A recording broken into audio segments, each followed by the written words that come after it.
আর দুটো সেবাই যেহেতু এখানে দাদা করেছেন, একদিকে নাম সেবা আর একদিকে অন্য সেবা, তাহলে বেশিরভাগ মানুষ নাম অমৃত সেবার থেকে অন্য সেবার দিকে বেশি ঝুঁকে যায়। কিন্তু এটাও মানতে হবে যে অন্ন গ্রহণ না করলে, অন্ন অর্থে এখানে খাদ্য, মানে অন্ন মানে শুধুই চাল ফুটিয়ে অন্ন খাওয়া নয়, অন্নের সঙ্গে ডাল, তরি তরকারি, পনির, ফুলকপির তরকারি, হ্যাঁ, বাঁধাকপির তরকারি, তারপরে আর কি ইত্যাদি ইত্যাদি রয়েছে, নিতাই গৌর হরি বল, হ্যাঁ, চাটনি, পাঁপড়, নানান কিছু মিলিয়ে মিশিয়ে, মানে চর্ব, চস্য, ল্যাজ্জ, পেয়, 4 রকমের পরিপূর্ণভাবে সাজানো থালি যখন আমরা কাছে পাই, সেটা খেতে আমাদের সুখ হয়। এবার মায়েদের বলে দিলে ওইখানে চর্ব, চস্য, ল্যাজ্জ, পেয় 4 রকমের খাবারই কিন্তু তৈরি হয়েছে। চর্ব মানে কি, চস্য মানে কি, ল্যাজ্জ মানে কি, পেয় মানে কি? আপনার আজকে যে থালাতে বসবেন ওখানে 4টে জিনিসই কিন্তু ওখানকার, হ্যাঁ, মানে যিনি রাঁধুনি আছেন উনি করেছেন। সেই 4টে জিনিসের মধ্যে প্রথম হচ্ছে চর্ব, মানে যে খাদ্যটাকে চিবিয়ে চিবিয়ে আস্বাদন করা হয় সেটাকে বলা হচ্ছে চর্ব।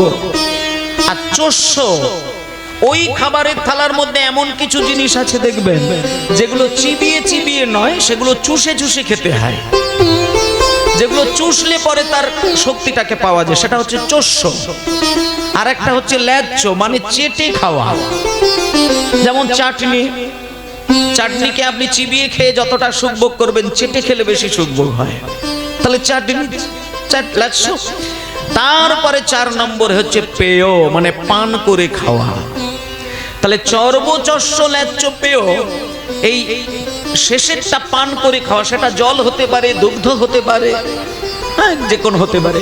তাহলে এই সমস্ত যে প্রসাদ আমাদের রঘুনাথ বাবু আজকে ব্যবস্থা করেছেন, এটাও আমাদের ক্ষেত্রে একান্ত প্রয়োজন। কেন না, এটা দেহের শক্তি দান করে। আপনি যদি 1 মাস ধরে আহার আদি না করেন তাহলে আপনি দুর্বল হয়ে যাবেন। আর আমাদের রক্ত মাংস গড়া দেহ, সময় মতো সঠিক মতন করে খাদ্য যদি গ্রহণ না করি তাহলে আমাদের শক্তি হারাবে। আর শক্তি যদি হারিয়ে যায় সেখানে ভজন করার ক্ষমতা পাবেন না। সেই জন্য মানুষের দায়িত্ব দুদিকেই থাকবে। এক হচ্ছে খাদ্য গ্রহণ করা, ওটা হচ্ছে দেহের পুষ্টি, আর 2 হচ্ছে নামরূপী অমৃত আস্বাদন করা, যেটা আত্মসাধের পুষ্টি লাভ হয়।